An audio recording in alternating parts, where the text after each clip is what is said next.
Okay, we are streaming the standby graphic. If you would like me to remove it and you can start the meeting, we are good to do that.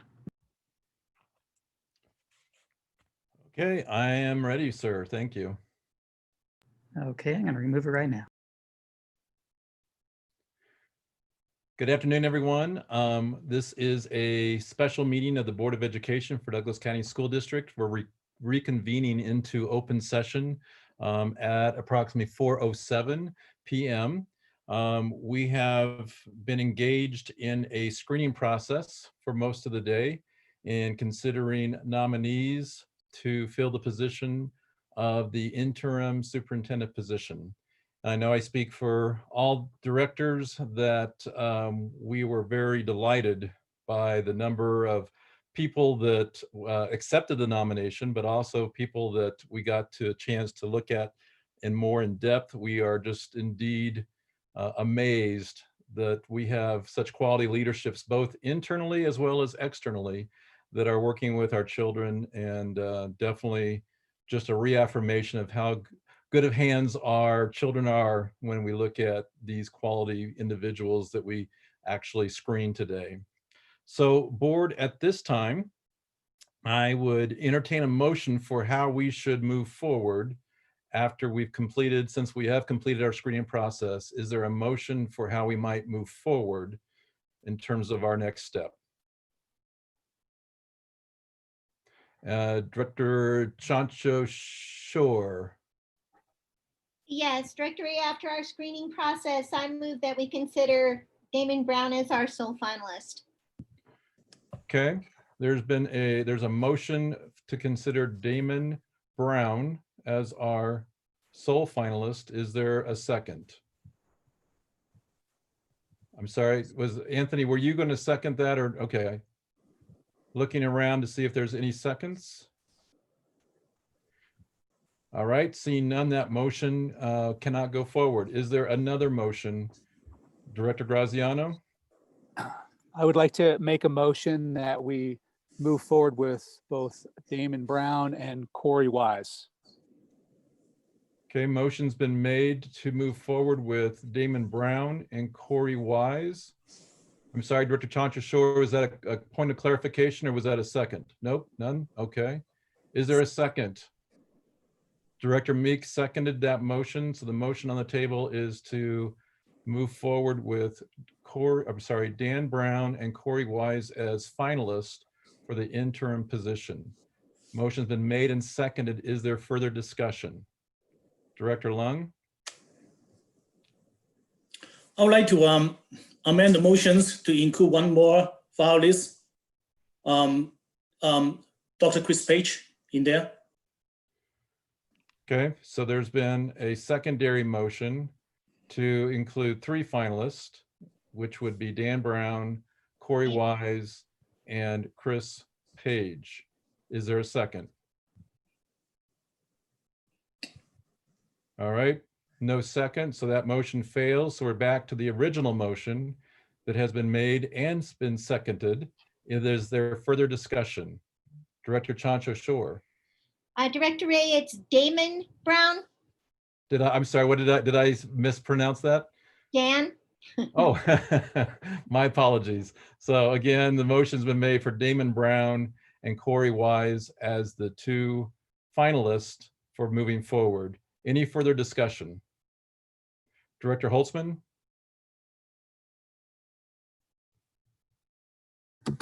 Sorry. Yeah, I wanted to say that today has been obviously difficult, but really feeling encouraged. And I think Director Ray, you expressed this in the beginning, to know that there's more than a few people who are able, they're willing to support our students and to step up for something like this, to join us even in the year of 2020. And I can't imagine a more difficult time to be willing to help our students. So I'm just really wanting to express gratitude to everyone who is willing to do this today. Absolutely, well said, Director Holtzman. And I think you see the nods, all of us concur. We are truly honored to be amongst so many great leaders in our district. All right. Any further discussion regarding the motion? Director Lung? I want to thank you, all the people, who come here, to talk to us today. I certainly love to include one more individual in this mix, so we could have a diverse number of people that the public can look into. I'm a little bit disappointed that's not the case. Any other discussion before we vote? Okay, let's vote. Chancho Shore, Pass. Graziano, Aye. Hanson, Aye. Holtzman, I, Lung, No, Meek, Aye. Ray is an aye, and back to Chancho Shore. Aye. That motion passes 6-1. In order for us to have an opportunity to talk with these individuals in our open session, we're going to take a quick break board for about 15 minutes to make sure that those two individuals can now be brought in as a panelist, if you will, on this Zoom meeting, and then we'll reconvene at 4:30.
Chris? Or Mike? Hello? Yes, Tammy, Tammy. stand by. This is going over YouTube. Stand by. Oh, sorry.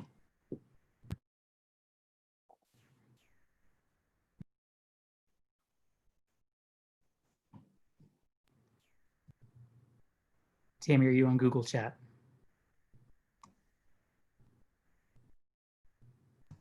Yes. Go ahead and hit me up there.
Okay, Chris, Nate, or Mark, I think it looks like we've got 4 directors back. 5, 1, 2, 3, 4, 5, waiting for Long and Chancho Shore. I'm here, David. Oops, thank you, Christy. I guess. I'm here, David. All right, so everybody's here and accounted for. So Chris, or Nate or Mark, let us know when you're ready to go live again. We are ready if you'd like me to stop sharing the graphic. All right, very good.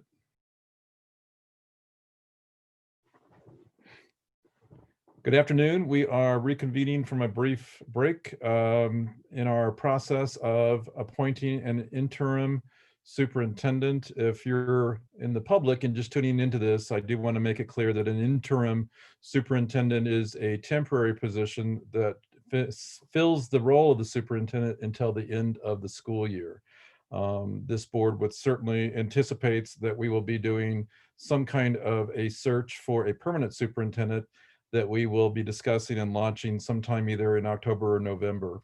But today we're looking at a person that we would name as our interim superintendent.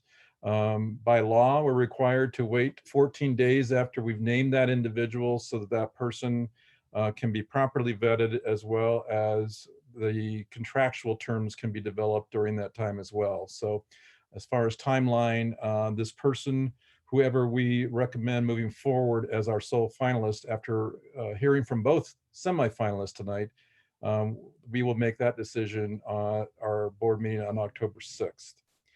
So with that, directors, we will continue a process of interviewing these 2 candidates. We will do this if each director would have 1 question that you would like to ask. And I would suggest that we hear from both candidates. And then once both candidates have completed their interview, then we will do some deliberation and then a motion to move 1 name forward. Any questions about the process, board directors, before I invite our first semifinalist? Director Lung?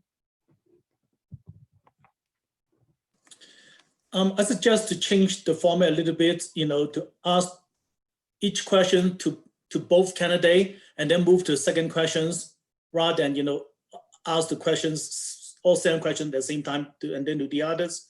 Because I think that would be easier for me, to compare the answer if we ask the questions side by side, that would be my suggestions.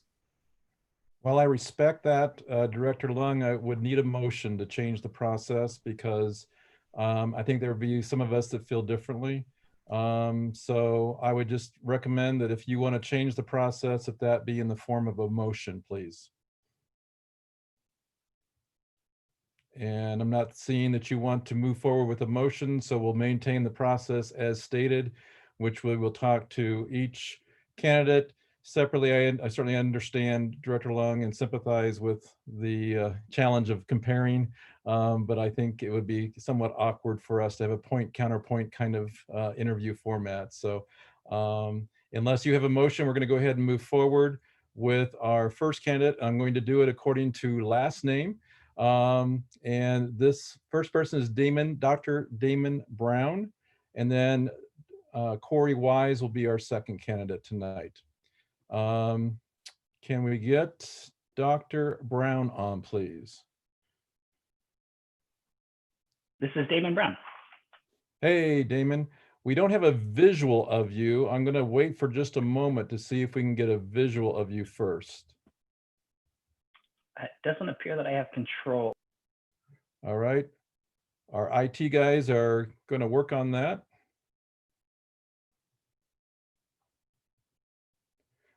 And while they're working on that, Dr. Brown, I will apologize that I called you Dan earlier, but it occurred to me the reason why is there's an author named Dan Brown that I have read from before.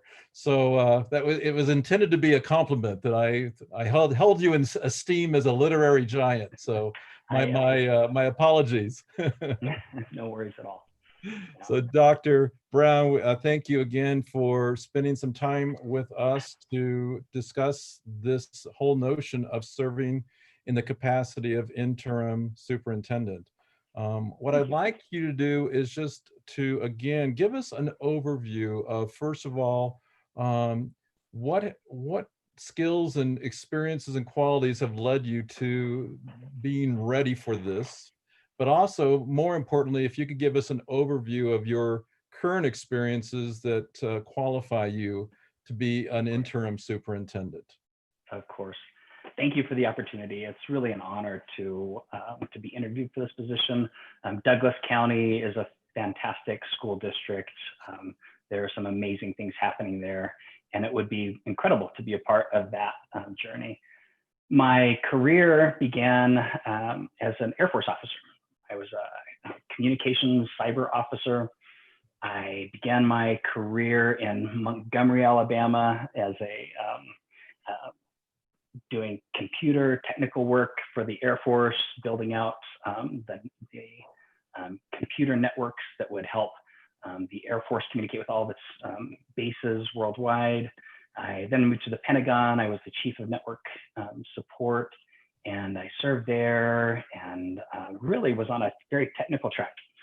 And came to Denver, worked for a short period of time in industry, and loved working in technology, loved the benefits that technology gives to businesses and communities and even school districts. Had no idea I'd find myself in a school district, but applied for a position after being in Denver for a little over a year. I lived in Highlands Ranch at that point. My kids went to school in Highlands Ranch for a time, and had an opportunity to join Mapleton Public Schools. Joined Mapleton Public Schools overseeing their technology, and fell in love with public education. It became my passion, it became my mission. I loved being able to align my talents and my background and my experience with public service and public education. I continued at the same time on a parallel track with the Air Force. So I continued to serve as an Air Force reservist. My current assignment is with the Chief Information Officer at the Pentagon. I'm a Lieutenant Colonel in the Air Force, and it's an honor to serve in that capacity as well. But my journey in public education took a very interesting path. I filled a variety of support roles. I began with technology. I then transitioned into public relations, public affairs, communications. I love the work of communications. At the time, Mapleton was transitioning from a very traditional school district, small school, just 2 small schools. It was a great time to be in charge of a communications effort. I fell in love with the idea that a school district could serve all students, not just the ones who wanted to be served, not just the ones who felt an affinity towards education, and not one that all of the parents and family members were involved in the students' education, but to serve all students. So the small schools effort in Mapleton was a crucible for me. It was an opportunity to really find out where my heart was.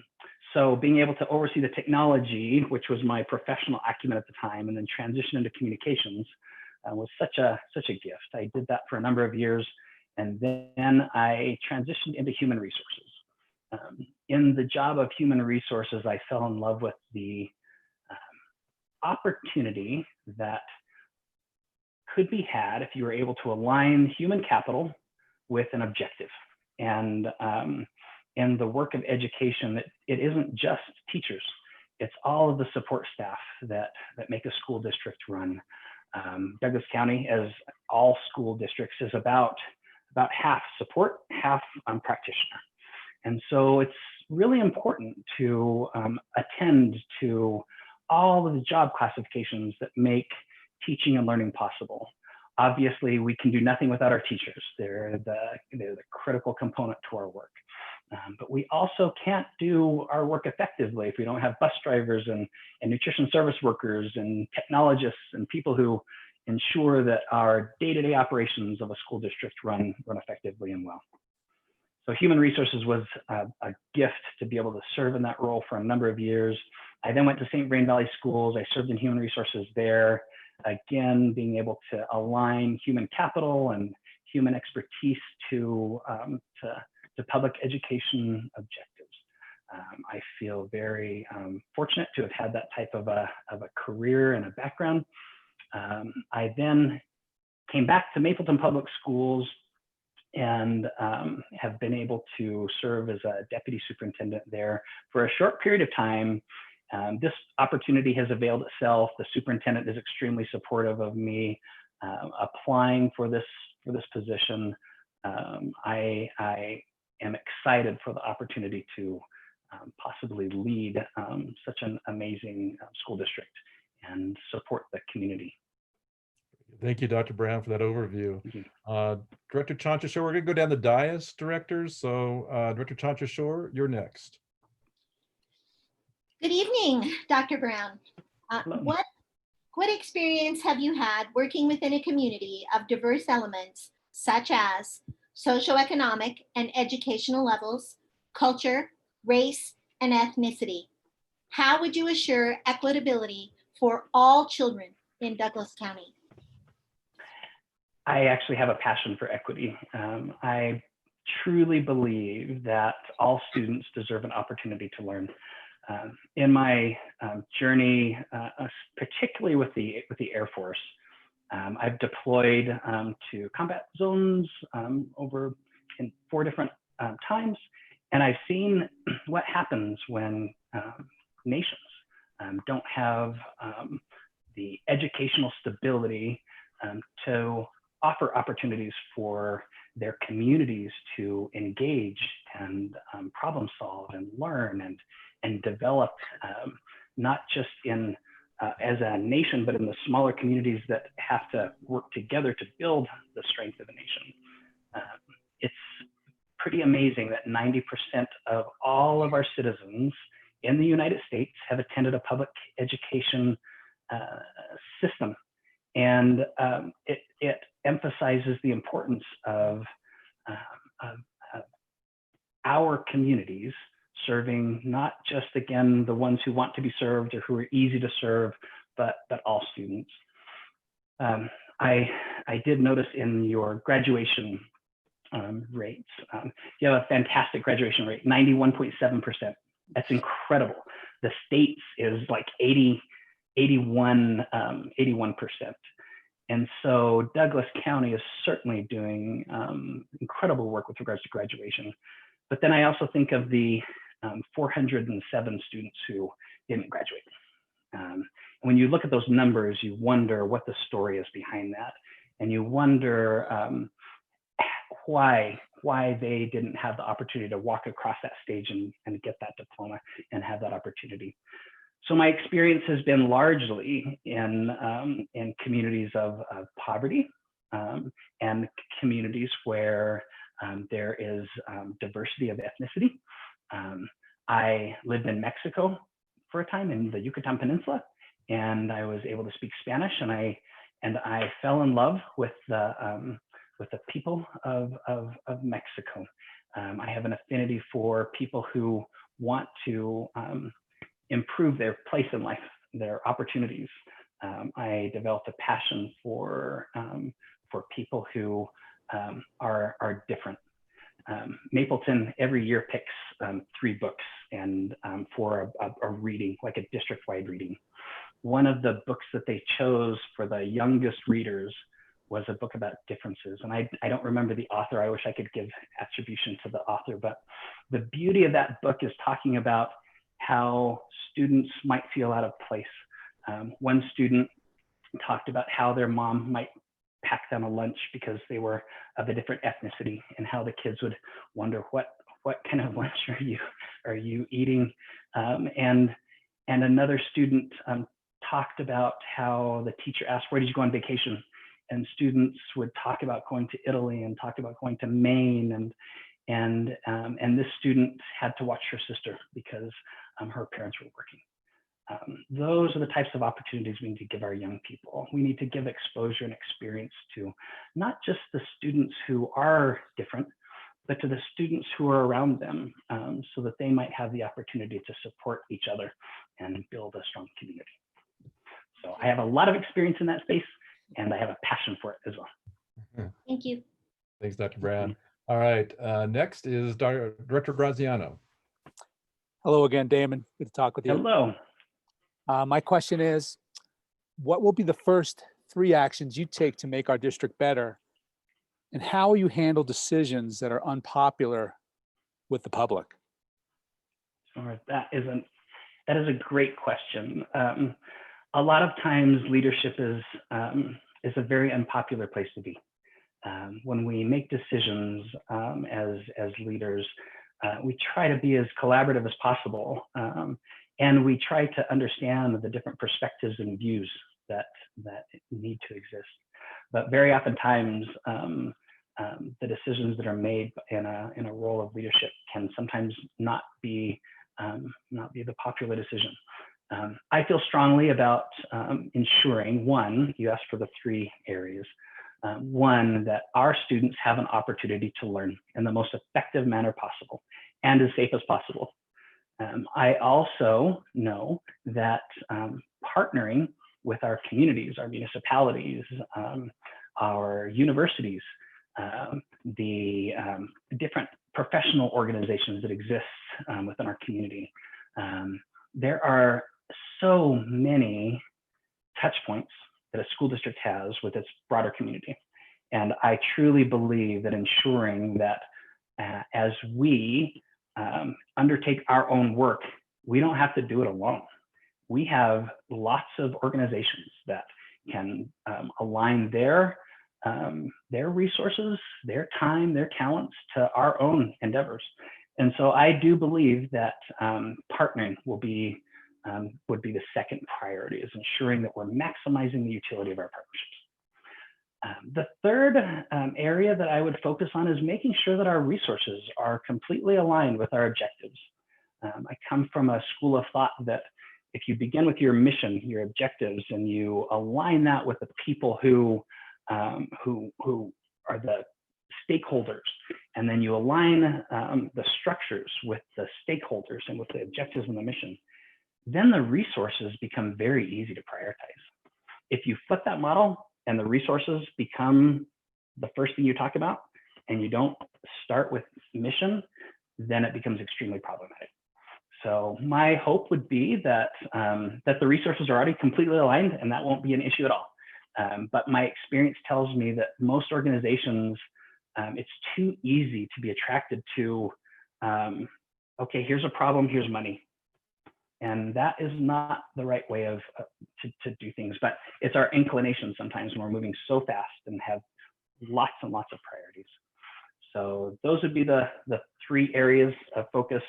And also acknowledging that sometimes we'll be in a place where there'll be a part of our community that say, I don't agree with you. So hopefully we can align, we can have mutual interests, and ensure that at the very least, the minimum criteria of success is accomplished for any contingency, any group that might be out there. So I truly believe in the alignment of interests and the benefits we can have from that. Thank you, Dr. Brown. Director Hansen. Thank you. Given that we are in a pandemic and have faced some fairly significant budget challenges this year, leadership in our district is incredibly important. And I would like to hear more about your specific leadership style and what makes you a good fit to take on the challenges that we have right now in DCSD. Great, thank you. I'm a student of leadership. I have, especially in the Air Force and officership, leadership is constantly discussed. It is constantly at the forefront of our professional development. It's constantly at the forefront of how we have conversations. So leadership development has been an important part of my journey, of my interests and my passion. I love developing other leaders. I love building capacity in teams and in organizations. It is something that it is very precious to me. That being said, I have learned through my different experiences that there's no singular leadership style that is the quintessential leadership style, that it has to be differentiated. Sometimes in moments when there is an effort that needs to be accomplished and there's some exigency involved in that, then it needs to be very directive and very clear, and the expectations and identifying what success looks like needs to be done with clarity. Mostly, and especially in a pandemic time, because the organization and the broader community who observe that need to know that that there's a sense of urgency with especially things that involve safety, things that involve security. Like, you can't quibble over things like that. Those are the most sacrosanct components of our work as public educators, student safety. So my leadership style is very much about relationship building. It's very much about developing connections between people, developing connections between organizations. It is about building strength in those areas. And so my leadership style, I would say I tend to be relational, developmental, but when needed, I have no problem being very directive and setting very clear expectations for what we need to achieve and when and how. Good. Thank you, Dr. Brown. Director Holzman. Hi there. Hello. Our board has prioritized trying to develop a very positive and welcoming culture. How would you go about improving our culture in Douglas County School District? What steps would you take? So culture is also very important to me. When you look at an organization of a team, at a group of people, their culture defines how they then relate to other people, other organizations. Culture is something that is almost magical. I'd look at when I look at an organization and I see manifestations of that organization through either something that is very visible, such as your board meetings. The other evening, I had an opportunity to listen to your board meeting, and I could tell that you, as a system, have a culture of expecting that information comes to you, expecting that you have transparency, expecting that your community gets to hear what's happening and gets to be involved. I think you had 28 people who were participated in your at the beginning of the meeting in public comment. And it's very clear to me that the community also expects to be able to be heard. So what a beautiful culture that is, a community that wants to be heard and a board of education that wants to hear. So those types of views into a community's culture are pretty telling. What I would want to ensure in terms of culture is that the values of the Board of Education that are then propagated through the superintendent, or in this case, the interim superintendent, and then propagated out to the staff, are very clear. The superintendent is the sole employee of a Board of Education, and the superintendent is expected then to manage the affairs of the school district. And so whatever values the Board of Education dictates are the values that the superintendent, if they are aligned, will then propagate throughout the rest of the system. So my hope would be that the culture that you desire, as long as my belief system, my values are aligned with yours, and I have to believe that they can be or are, I would then be responsible for ensuring that the rest of the system follow that same path. Thank you, Dr. Brown. Director Thank Long. you. Thank you again for answering a question a second time. How will you improve equitability, transparency, and trust, where teachers, building principals, parents, and all board members' input feel valued, and we treasure our employees' input in decision making, and employee knows that DCSD does not tolerate retaliations. What was the last word? I'm sorry. And DCSD does not tolerate retaliation. Retaliation. No, that's right. Okay. Thank you. Retaliation is an interesting concept. It implies that someone has done something wrong and that a person that is superior to them can then misuse that. I've been working in human resources for a very long time, and retaliation for something that someone has a right to do is inexcusable. It's not okay. If someone has a right to express their opinion in a professional way, right? Because there's expressing your opinion in an unprofessional way, and then there's expressing your belief and your opinion in a very professional, appropriate way. I would hope that we would have forums, we would have conduits, we would have opportunities for all employees, if they are concerned about something, to be able to say, I have this concern, and we would address it. And sometimes that's an acceptable answer for the employee. Sometimes it's not. But if we are doing our part and we're conscientious of what the board policy is and law and the culture, as we talked about just a moment ago, that we want to create in a system, then those are not really difficult conversations. And as long as done professionally, then it's usually pretty easy to manage. When you talk about employee voice, I would also hope that the system already has some of the structures in place to allow for stakeholders to be engaged in an appropriate way. If we don't have those, then I would want to create those. I would want to help develop those. I would want to help ensure that those forums exist for different stakeholders to participate in the educational process. I mentioned earlier partnerships. Key partnerships are parents. Key partnerships are employees. So I can't imagine why we would not want to have those voices participate in our decision-making process. And I would take that as a responsibility as a leader. Thank you, Dr. Brown. Director Meek.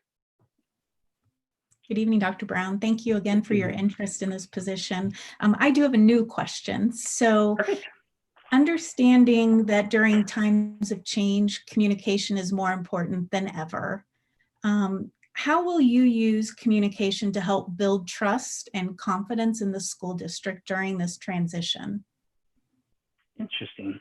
I think that sometimes we take communication for granted because it's almost an expectation. And when you talk about transition, I'm assuming you're talking about the transition of superintendency or the transition of— Yeah, during this interim, this year. Okay.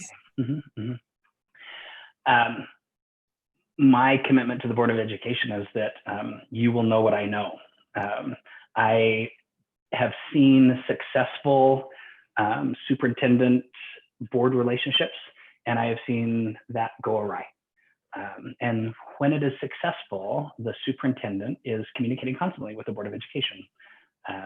From a bus taking a fender off of a car to an issue at a school with a lunch line. If I'm selected to fill this role, you will probably get a little bit tired of the micro information that you will receive from me. But my belief is that you need that, that's something that if you don't need it, you just don't pay attention to it. But if you do require it, if it's part of how you operate in your leadership role as a Board of Education, then you have it at your disposal. So that's communicating up to you. Communicating out to the rest of the system is also very important. People need to know and have clarity. It's almost as if when you have developed credibility and in terms of how and when you communicate, then it almost becomes systematized. I'm thinking mostly about how the superintendent communicates with staff and then community. In my communications role in both St. Vrain and in Mapleton, there have been so many opportunities to communicate with families. And sometimes families, even after you've communicated with them, they will say, "Why didn't you tell me that?" I think the adage is 7 times 7 ways. Is that the moniker that's being used right now? So over communicating is something that I think is very important. I would anticipate that the Douglas County School District Communications Department is top-notch, and I would hope that there's already systems in place to communicate those types of things. I think the only nuances with this is that this position is temporary until the selection process moves forward. So I don't anticipate a lot of changes unless it's not working or hasn't been working. And then I would want to make sure that I can put the processes and systems in place that will make it work. Very good. All right, directors, any other questions for Dr. Brown at this time? I think we've all asked our sole question. And Dr. Brown, I'll just turn it back to you if there's any closing remarks that you would like to make regarding this interview. It's just a privilege to interview for a position like this. The position of superintendent is really, really important. It is, as I said a moment ago, the sole employee of the Board of Education. And when that relationship is working well, when the Board of Education can depend and rely on the superintendent to then do the work in a governance model, it is the most, my experience has been that it's been extremely effective.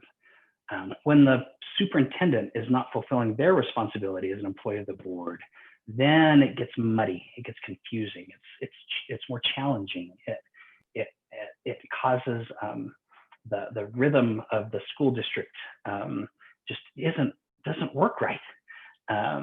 So I would hope that me in this role, if I'm selected, I would be able to maintain that trust of the school board to be able to do the work of the superintendency and ensure that all of these really important objectives are attained, especially during this time of COVID when we're trying to figure out how do we maximize learning in each of our classrooms, and right now it's in each of our homes as well as classrooms. I look forward to the opportunity. This has been a great opportunity for me to learn about Douglas County. As I said, I lived in Douglas County for a short period of time when we first moved here, and it was a great experience. We did year-round school, which I had no idea what that was all about. But my kids are in elementary school, and it worked, and it was fine. I just know that the reputation of Douglas County is one of excellence, and would love to be aligned with that, would love to be part of that. Thank you for this opportunity, and I look forward to hearing what your decision is. Very good. Again, Dr. Brown, thank you for your time, and thank you for your interest and also just your passion for public education really comes through loud and clear. I'm glad. So we will hear from our other semifinalists, and then this board will make a decision later tonight, and we will inform you at that time as far as what the next steps are. Very good. All right. Thank you very much. Thank you very much for the opportunity. Okay. Bye, everyone.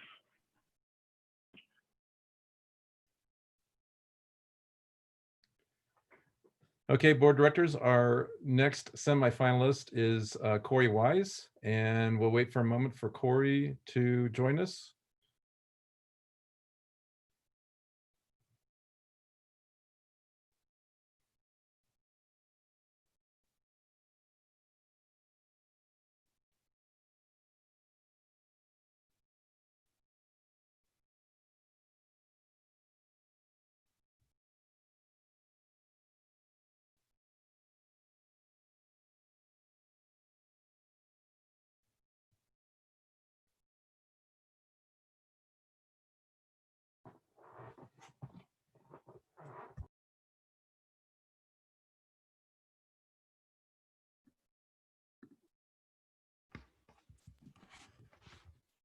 Good evening, Mr. Weiss. Good evening. How are you? We're very good. How are you, sir? I'm doing really well. A little nervous, but doing really well. Thank you. Hopefully you see some very familiar faces that you're talking to today. As you know, we are now at doing our semifinalist interviews for naming an interim superintendent. And as we've shared previously, that interim superintendent position really is a temporary position from when we would act on it in October at our meeting October 6th until the end of the school year. So again, we want to continue to talk with you about some questions that we have. And I'm going to begin with just having you do some highlights, an overview of your career as far as those things you feel like are relevant that have prepared you to consider this assignment as an interim superintendent, and then any qualities that you feel like also contribute to the success of being an interim superintendent. Okay. Well, I have to say, when I think of Douglas County, I've got to start, well, as much say brief. As I've said earlier, I think it's important that you and others hopefully get to know me better through this process. You know, I always wanted to be a teacher. Grew up in Aurora. Both my parents were teachers, and the very best teacher I had in high school went down to Ponderosa, and I told him my junior year of high school I was going to student teach for him. And I was lucky enough to be able to seek him out in college, find him, and I student taught at Ponderosa High School, and was lucky enough to get hired on there in 1996. To work under Dr. Larson and then have the opportunity to open up Chaparral as a teacher and coach and become an assistant principal to learn from, you know, Mary Gill and Ron Peterson and Karen Tarbell. You know, I think it's those people who you get to interact with and make the biggest impact in your life. So to be a sponge and to learn and to move up and as an assistant principal at Chaparral, and then to be able to open Legend as a principal, again, that was probably my dream job. When you think about opportunities in life that speak to who you are, each of those opportunities, you try to seek out and do the very best you can. That was an amazing experience. When you surround yourself by great people, great things happen. Moving into the director role was, you know, another strive and also a challenge and also a very humbling experience. I was probably pretty naive, learning a lot about district leadership, what that looks like, but then finding yourself in that process. And again, working with the schools that I've had the opportunity to work with, feel very blessed. Fantastic people. What separates Douglas County are our people.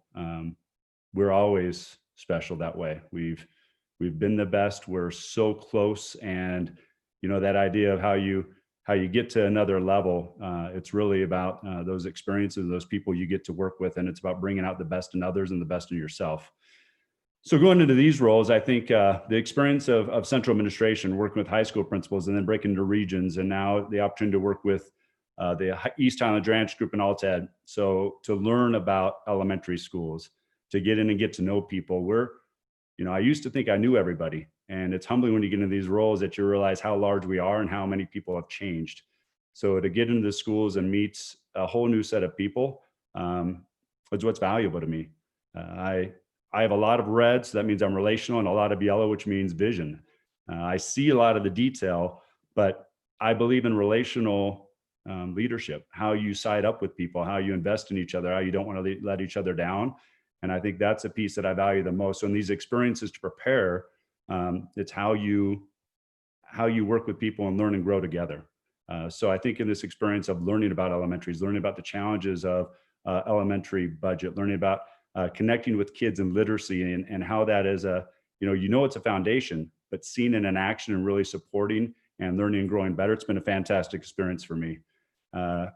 We've gone through a lot of change. When you look at that leadership change, you talk about those who you want to learn from and how you can be a sponge. And I just think you take those opportunities with everyone around you to prepare. Even in these roles, you start to think and you plan to prepare, so you hopefully are more ready. But I don't know that anyone's ever quite ready. It's about seeing the opportunity, jumping all in, and then making sure you remember what really matters and getting out and seeking out people, seeking out their feedback. Remembering what it's like to be in the classroom, remember what it's like to be a principal, getting over and getting with the other departments and really listen and make sure you understand and have a strong perspective of what's going on to help in decisions. So that's a long answer. Hopefully through that process, again, you get to know what I'm about and who I'm about. And that also, I think, helps show the readiness or preparation to be ready for this role for an interim superintendent. Very good. Thank you, Mr. Wise. Director Chancha Shore, next question. Good evening, Mr. Wise. What experience have you had working within a community of diverse elements, such as socioeconomics, educational levels, culture, race, and ethnicity? And how would you assure equitability for all children in Douglas County? Yeah, I appreciate that. I think part of who I am, growing up in Aurora and coming down to Douglas County is a different environment. It's a great environment. But one of the things that over time that I've noticed is what does diversity look like in Douglas County? We have areas that are more diverse, and we have other areas that are less diverse. But in that, each person and each group of people are going to be different. It's about how we get to know people. Going in and starting up at Legend, one of the people I reached out to is Monty Moses. He was the superintendent of Cherry Creek, and one of the things that he talked about was the value of Avon and Cherry Creek, because it helps all kids and kids in the middle. And I think that's one of the things that when I think about my own experiences, let alone in Douglas County, that I most cherish. How we work with all kids and help them reach their potential. How we tap in and train each other to do a better job and work with all kids. When I was at Chaparral has a great piece of diversity throughout the entire community.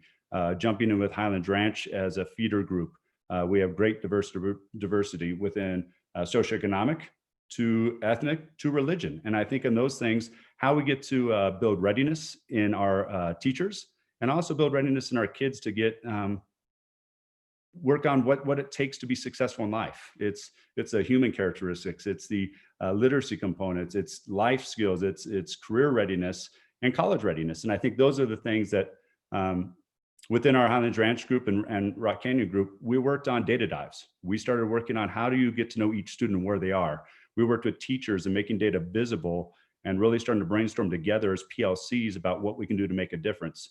So the humbling part for me is in this role, really getting into listen to principals, grow with principals, work with each other and the teachers are examples of how I've had a part of that. Douglas County is a huge district. We have a lot of diversity, but we also need to recognize that that as we start to do that, it's about really empowering each of our areas to be at their best. Douglas County has always been site-based, but I think some of those things, as we start to embed it in who we are, not just required, but embedded. It's daily practice. It's valued in our decision making. We make it visible. I think that's the part that we do, but we need to make sure that we continue to make it known. So long answer. I don't know if I hit all of it, but I think that's a piece of showing a little bit of who I was as a leader and a little bit who I am as a district leader to not only value it, but show action towards it. And really to go back to, we have phenomenal people. We have phenomenal teachers, we have phenomenal families, we have phenomenal principals. And it's about how we stay together on the purpose of what's most important, simplify and think about our largest priorities and really focus on what matters most. And that's helping each student be at their best. Thank you, Mr. Weiss. All right, next is Director Graziano. Hello again, Corey. My question is a little variation. What will be the first 3 actions you will take to make Douglas County School District better? And how will you handle those decisions that are unpopular with the public? Yeah. So I think if I'm going to talk about actions, I need to talk a little bit about themes again. And so if I had to go back to say, I think we have 3 big items that are on our plates right now. First and foremost, we need to look at our budget.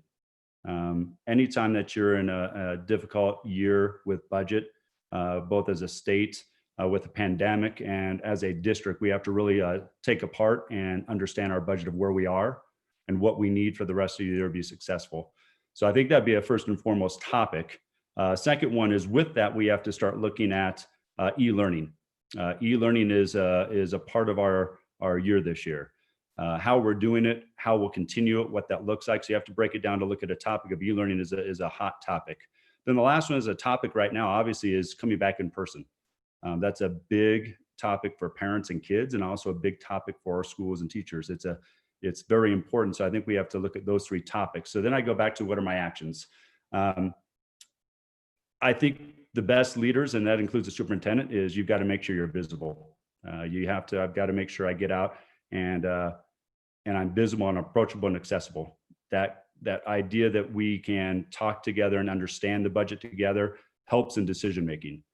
There's going to be tough decisions, but if we aren't clear about it and make it understood to everyone, that's to parents, that's to teachers, that's to principals, then how do you really get to be able to make tough decisions or the right decisions?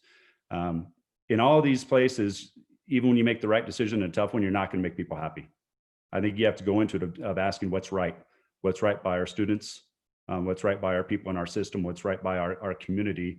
And within that, especially this year, people aren't going to be happy at times.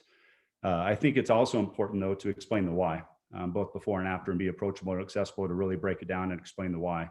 When we make tough decisions, we should be able to justify it and explain it. So in that process, I hope that kind of shares a little bit of the what's. How you go about it is, my goal would be to get out and continue to get to know more people, get into schools and ask what's working, what's not working, get good feedback.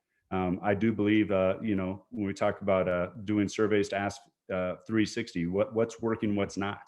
I think it's about being visible and accessible to parents and students, and also to the board and to our other departments. We talk a lot about schools, which is where I'm about.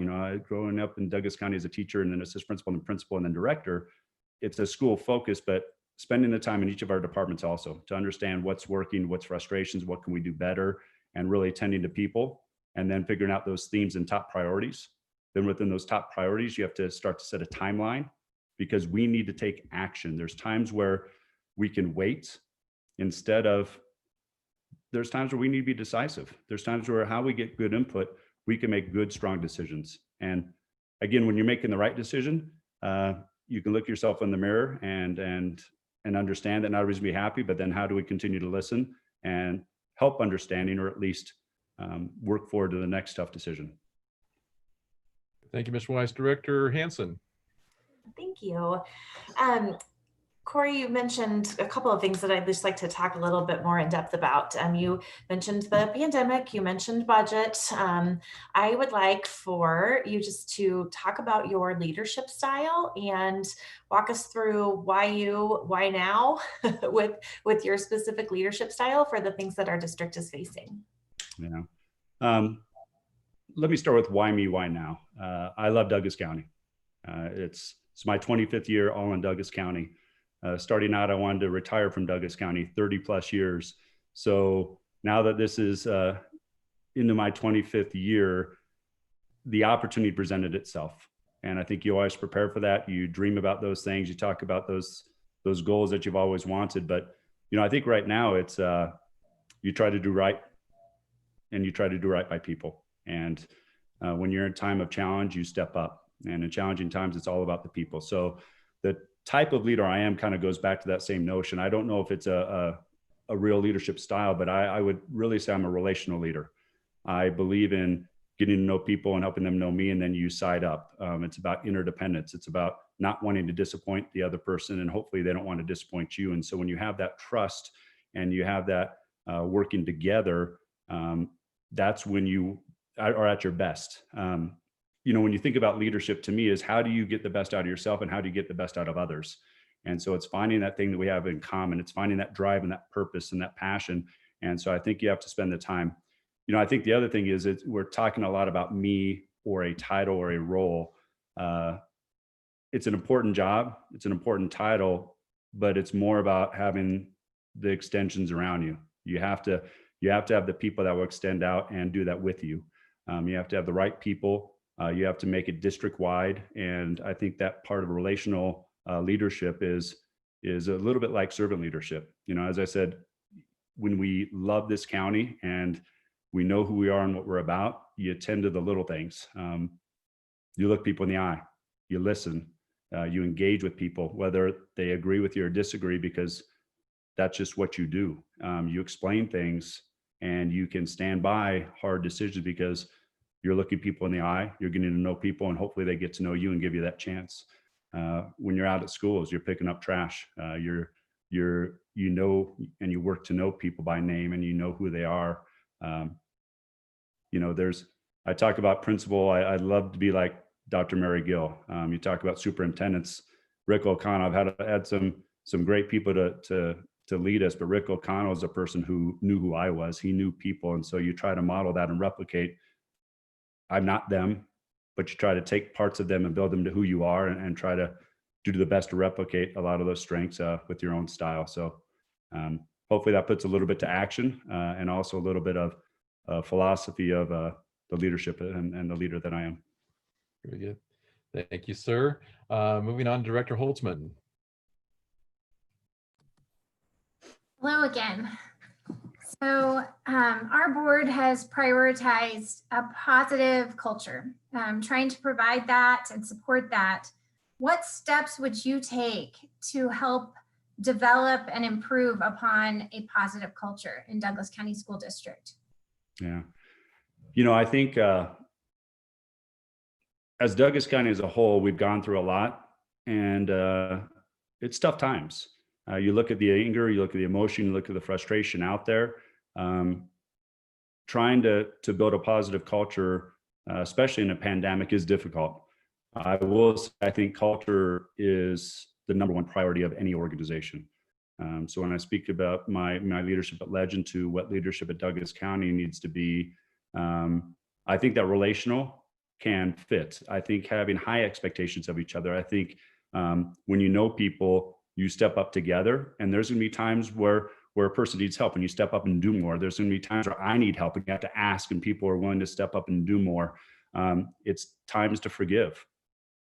People make mistakes. I'm going to make mistakes. I have made mistakes. How we own that, how we say I'm sorry, how we become better people because we're going to make mistakes and we're going to struggle. But this year in particular is going to be a year of perseverance. It's going to be a year of resiliency. So culture, we've got to tend to it. I think part of that is working hard together and finding our purpose. Who are we and what are we about? I think culture, though, also bleeds outside of our school. We need to start first, if a superintendent, and work with everyone underneath you and start extending that out to be district wide. So I think in that culture piece, it has to be clear. It has to be inspiring and driven and purposeful. It has to personalize to each individual. So we all want to be a part of that and do that. And I think that's what I look for in a leader. And that's what then, humbly enough, you hope to model and get others to model with you and learn from others what they do. You need to accentuate the positive. We need to build small successes into large successes. And then I said a little bit earlier, I think with that positive culture, we've got to simplify. If you try to do everything, I don't know that you do anything well. So we've got to really say, what are we about? What's our top priorities? And make sure we're attending to what's most important. So it doesn't just happen. It's gonna have to be that credibility, that action that continues. Because if you do it for a little while and it doesn't continue, I don't know that you have that credibility. So I think it's going to have to be not only through myself, but of others, that we model it daily, that it's authentic, it's who we are. I said embedded earlier, but it's ingrained in who we are, and it's purposeful. Culture is intentional, and it gives us the hope with the plan of actions to get us to what's next and what's better. Very good. Thank you, Corey. Director Lung.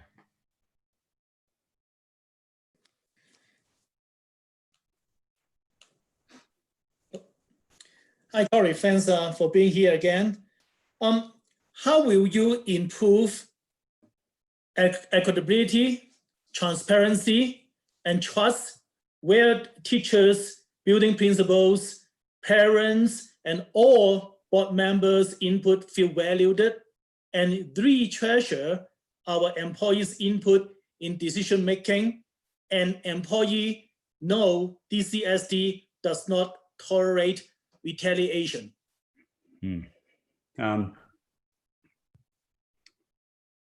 I don't want to be redundant, but I think some of my answers touch on that. So I want to make sure I, go back over some of those things that I believe in. When you start to rebuild trust, I think you have to be clear of clear communication and over communicating. So I think trust is not only the talk, but then you have to back it up and have the actions. That clear communication should paint a picture of actions. And I think if we all start working together on what are those actions that we all need, that builds again, what I say is the credibility. If I can say a lot of things, but I think that piece of people who've known me, people who work with me, hopefully they can back up a lot of those words. And then you have to magnify it. You have to do it by 100. This is a big job. So again, I think let me go back to how you start working with teachers and staff. I think we have to do a better job of listening. There has been a gap at times, and how we start to decrease that gap and we are more visible, we're more accessible. We have to be able to have crucial conversations and listen to even what we don't want to hear. We need to reflect on that. We're going to make decisions that aren't liked, and you have to stand by decisions at times that are not liked. But at the same time, you have to reflect and listen about what could be next. So I think you have to be purposeful in setting up action teams. How do we work with principals to know that they can go to us and we will address it and follow up? Following up is something that I learned from Ron Peterson. It's one thing to start a project, it's another thing to follow through and follow up. So I think on those things that we go back to, that's going to take some time to rebuild and make trust stronger. It's going to take some purposeful effort of myself and others. And I'm going to have to ask for help on that. I think when you reach out to teachers, when you reach out to schools, when you reach out to principals, when you reach out to our families and our parents, we've got to connect genuinely. We can't push things down the line and say it's going to take forever, but I think you have to understand that things with where we are, living in Parker for 25 years, with where we are and the number of questions that are going, I want to try to answer each individual's question, but I know I can't answer everybody. So how we get more people being able to reach out, connect, listen, explain, bring back topics and themes that are most important so we can address those. I think that's going to be key. I think when you start working at that trust, though, I hope that some of the credibility that I've established in my roles, I hope that people reach out and ask others, and that can start a little bit of it. And then I also think, again, identifying in our district who are those people, those valued people that want and are capable and have a plan to do more. I talked about the mentoring that I was able and the chances and opportunities I was given. I think as we start to identify those in our district that are going to make a big difference in the future, that we grow people, and we empower people, and we get people in the right roles to make a bigger difference. And that's an extension of our entire district, an extension of the board, an extension of superintendent and cabinet, and it connects us rather than starts to divide us. So, I think the biggest thing that I'd like to do is start to get out again and listen to more people. I need to spend time with you as a board. If in this role, I need to get out to each of the departments.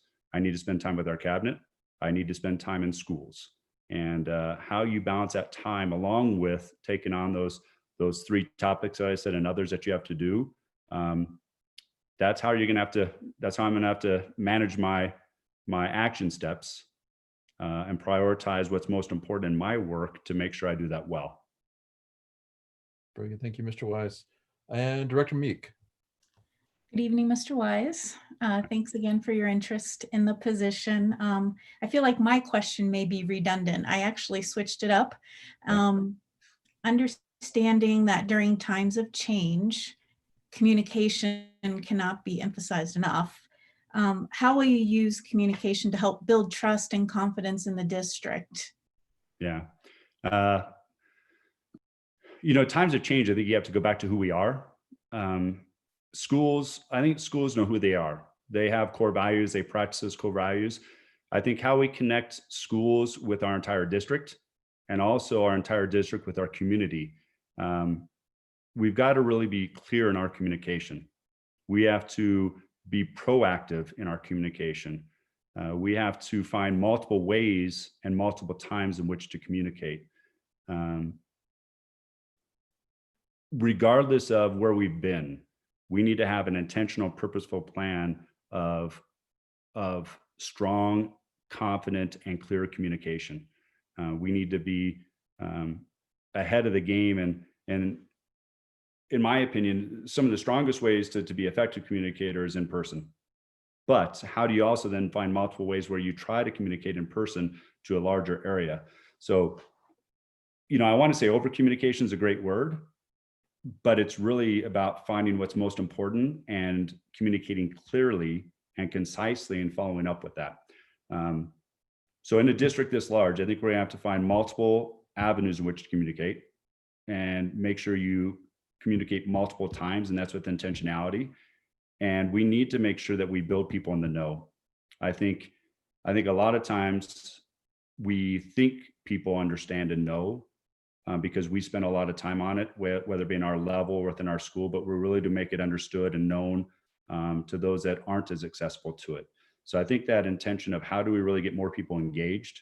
How are we available when people have questions? Because if we put out an email, or we do a webinar, or we do a town hall, doesn't mean everybody has the opportunity to tune in or that they're going to go out and seek it out. So how we're available after the fact to answer questions and be available, I think is another piece that we have to think about. So in a nutshell, I think number one, we need to be clear and purposeful. We need to look at it in multiple ways. We need to understand that nobody is going to understand or has a time to do it, to read it the first time or listen to it the first time or engage in the first time, and do multiple opportunities in which to engage.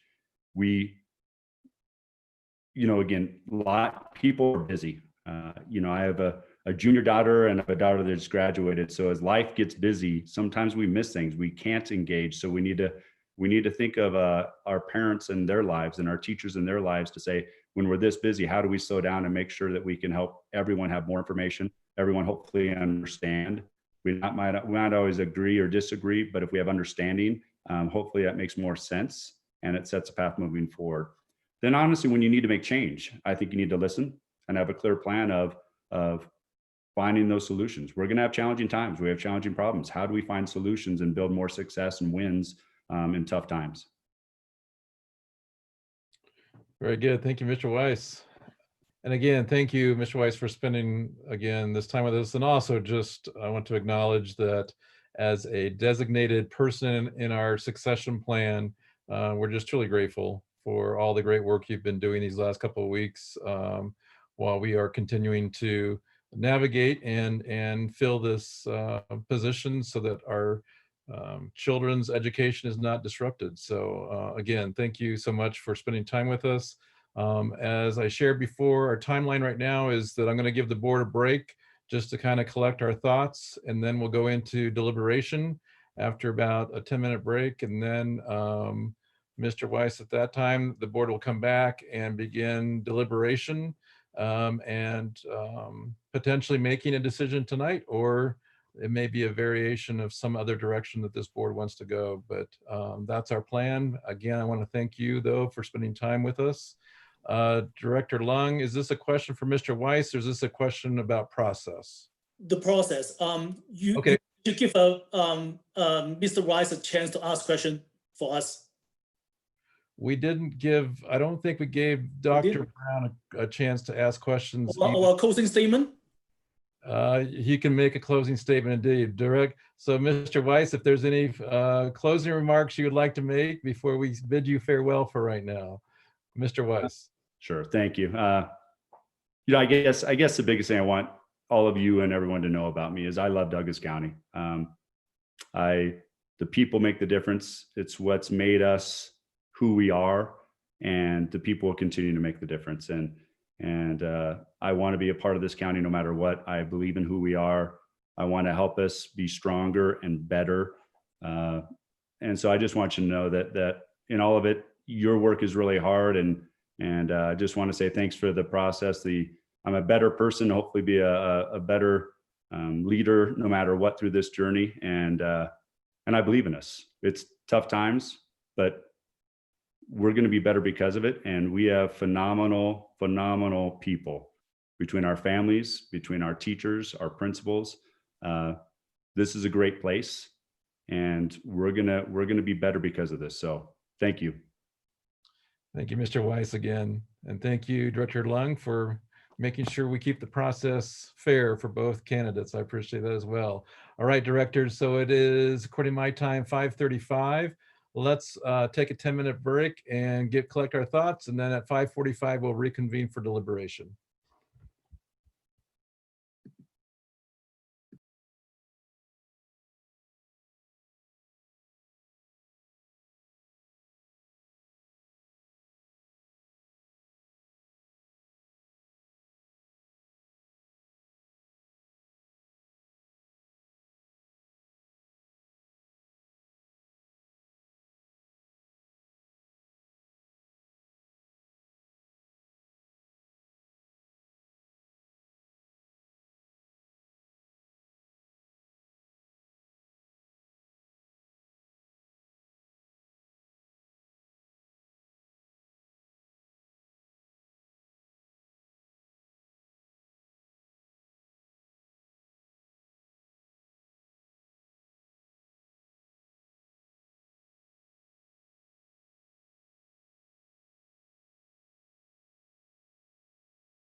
Okay, board directors, looks like we are, I think we're all back. Is that correct? I'm not seeing Director Hanson. Did she miss? I just out of my view. Director Hanson, are you there? I'm here. Okay, very good. All right. Chris, whenever you're ready, we can take down your screen and reconvene. Okay, and I have removed both attendees for now as well, just so you know. Perfect, thank you. All right, good afternoon, or we're now into the evening, board directors. For those that are just tuning in, we have spent most of our day in a screening process. We have identified then from that screening process 2 semifinalists that the board took action on to move forward as 2 semifinalists. And now it's time for us to deliberate on the work what we've done. We can certainly include the screening process information that we've collected, as well as the public interview in terms of our comments tonight. I kind of want to take a step back though, and I wonder, Director Meek, I think you did a pretty nice job just summarizing for us some of the things that we were looking for in an interim. And I'm wondering if you could capture that again and just summarize for us the things that this board talked about that we felt was important to consider in an interim superintendent. Would you mind doing that, Director Meek? I'll give it a try. I'm not, All right. Well, but I'll give it a try, and everyone else can kind of chime in as needed. I think we talked a lot about looking for someone who can build trust and collaboration, bring the district, together and moving forward in these uncertain times. We talked about someone who has compassion, understanding, and being empathetic, because empathy being just so important right now because everyone is living their own reality. And with all of the changes with public health and, changes daily with how everything is needed, someone who really has empathy and able to work with everyone across the system would be really important. So perspective and inspiration as well, someone who can provide guidance and clarity. And so those were some of the areas that we had talked about earlier. Directors, do you want to add anything to Director Meek's summary? I think that's a good, to me, a good, nice summary for us to start with. I'm also wondering, I don't know, directors, some of the obvious is that we have an internal candidate and we have an external candidate. I don't know if it'd be helpful for us just to talk about the pros and cons of an internal versus an external candidate or not, without necessarily deliberating on the actual candidates, because I think obviously tonight, we've seen 2 top-notch leaders who certainly are passionate about education and certainly meet the things that Director Meek talked about as far as empathy, passion, compassion. So I would be interested in having a conversation about the obvious, which is internal versus external. If some of you would be willing to do that as far as advantages and disadvantages. What do you guys think? I mean, if let's just go around again. If you have thoughts about advantages, disadvantages regarding internal versus external candidates. No one has a thought? Director Holtzman? So I think with internal candidates, it's pretty obvious that it's easier for them to identify current challenges and areas of growth, maybe even, areas of celebration for sure. That's easier. I think for an external candidate, in some ways it might be easier to address the areas of growth and challenges, just in that, I guess, it's pros and cons on both sides. That's why I think I'm having a lot of difficulty. But basically identifying the problem, but then solving challenges. And if you're internal, you're coming from one perspective and you're seeing a lot of other things. And if you're external, you're coming from a different perspective and you're seeing different things there too. So I think it's the perspective when it comes to solving and helping us in areas that we need to grow. And which position would be more challenging to be in? You know, I'm not really sure right now. But that's just some thoughts. Yeah, that's a good way to lead us off. And that's been my struggle too, Dr. Holtzman, is I think I can see advantages with an external person coming in and really facilitating the great leadership we already have in existence. You know, because I think, you know, certainly we have leaders that know us well and have you know, weathered the storm and know the plans of where we need to head.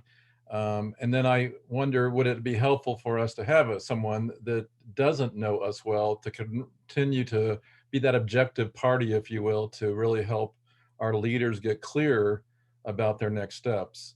At the same time, I agree, in terms of efficiency, you have the internal person who has lived it, knows it, and there isn't necessarily any gap in terms of continuing to move forward because that person is so intimately involved. So I guess I'm going back and forth as well in terms of the struggle of which kind of leadership would be right for us now. Do we need a leader that comes in and is objective to be able to bring on a new set of eyes just to understand where we've been and where we want to go? Or do we maintain a leader that knows us intimately as an internal candidate? Susan or Director Meek, go ahead. Yeah, I think the other thing I hadn't expressed before is really thinking about who will provide the least disruption to the education system. And it feels like that's just an overall challenge right now for everyone in every district. But trying to think through, this is an interim. We're talking about someone just for this school year, and we need to make this decision right away. And so does someone internally, you know, provide that continuity where we can move forward more quickly and have less of an interruption, or, you know, looking outside. But, you know, the other thing, you know, we talked to 5 amazing, excellent candidates today who, you know, just blew me away with their heart for service, as well as their passion for public education and their experience. You know, so we have some amazing candidates out there for when we're looking for a full-time permanent. But I'm just trying to think what provides the least disruption at a time where that's a real challenge for every district. Yeah. Other thoughts? Thanks, Director Meek. Other thoughts about that? Director Chancha-Shore, and then we'll come back to Director Holtzman. Well, I'm not really providing thoughts about external or internal. That's fine. I'm providing thoughts about experience. And I think that I really feel strongly that someone who has cabinet experience, someone who's worked in a variety of roles in an educational system, more than one educational system, brings solutions, brings different thinking, brings experience to the role that we're not able to provide necessarily otherwise. So I think the experience in being a communications officer, being a technology support officer, being a human resource officer, being in those positions provides you with a completely different lens than someone who has not yet been in a cabinet position. So I think that's just an important component of looking at, it's an interim position. It's for a short amount of time, but that person needs to bring in expertise. So I'm really wanting to make the point that I think experience is extremely important. We're looking for, we have much to do. We have many things we need to kind of move forward with, and we have wonderful people in our school district that can provide background in history. But experience is what we need to look for. Let's continue. I like where this conversation is going because I think we're not necessarily digging deep into comparing one to the other, but I think we're really talking about the need of our system. And so certainly heard from Susan, sorry, Director Meek, an advocacy for not disrupting the work we're doing from an educational setting, and almost advocating that an internal candidate would be more likely to help us with not having that disruption, where Director Chancho Shore is advocating for experience and expertise because of the difficulty that we're in, that all districts are in, but just in terms of also that experience of a cabinet level. As a a deputy superintendent certainly has a different level of expertise and knowledge than someone that hasn't been in that cabinet position. Other thoughts as you're comparing qualities that and talents that these two individuals bring? What else jumps out at you in terms of a comparison, in terms of things that would benefit our system? Go ahead, Director Hansen. May we speak directly to a particular candidate's qualifications, or would you rather keep this broad? You know what? Let's just be candid. I mean, let's just pretend that the world's not out there looking at us. Let's just have a candid conversation. Go for it. Thank you. First of all, I want to start by telling Dr. Page that he is truly an extraordinary leader, and I just need to publicly say at the first chance that I genuinely would love to see more of his leadership in Douglas County, and I just want that to happen through a path that truly sets him up for success. So I understand this is a very awkward process, but just need to start by noting how genuinely impressed I am with his leadership, particularly, and all of the candidates that we spoke with today. Along that same line, I have done hundreds and hundreds of interviews with educators, and the interview that we had this morning with Dr. Brown was quite possibly the best interview I have ever participated in. I truly think that he has an incredible future in education for all of the reasons that Director Chancho Shore shared. I genuinely hope that he also will have a leadership role within Douglas County at some point in the very near future. I am really struggling to overcome the size of the school districts that he has gained his experience in. I do think that there is expertise learned from being a part of a cabinet, but I also think that managing a school district that is a third to half the size of Douglas County can't be ignored. And I'm really struggling with that piece when internally we have extraordinary leaders who are already familiar with all things DCSD, and it may be a different type of expertise coming to the table. It may not be cabinet expertise, but it's DCSD expertise. And I have learned the hard way, I think, in the last several months that the DCSD is a tricky place. And I think we cannot discredit the experience that we have with the leaders that we have that are ready and want to take on this challenge and have given so much of their careers to our community and to our school. Other observations or thoughts that people like to share? And again, we're just bouncing around and just throwing things out. Director Graziano? Yeah, I'm just gonna start as a way of thanking everyone today, kind of paraphrase something that I think is just so important.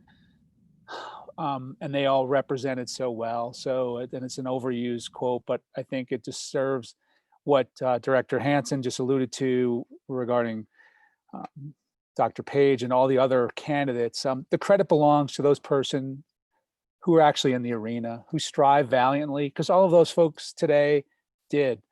There is no effort without error and shortcoming. I mean, you heard a lot of folks today saying some of their shortcomings, their humbleness, but they're striving. They want to do the best. They had enthusiasm. We saw so much of that today.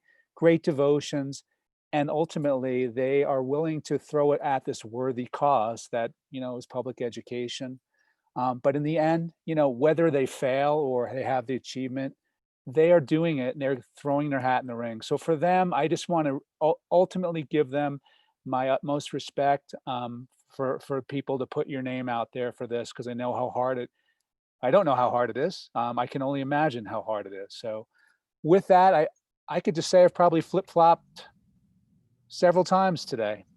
And even now more so on the second go round.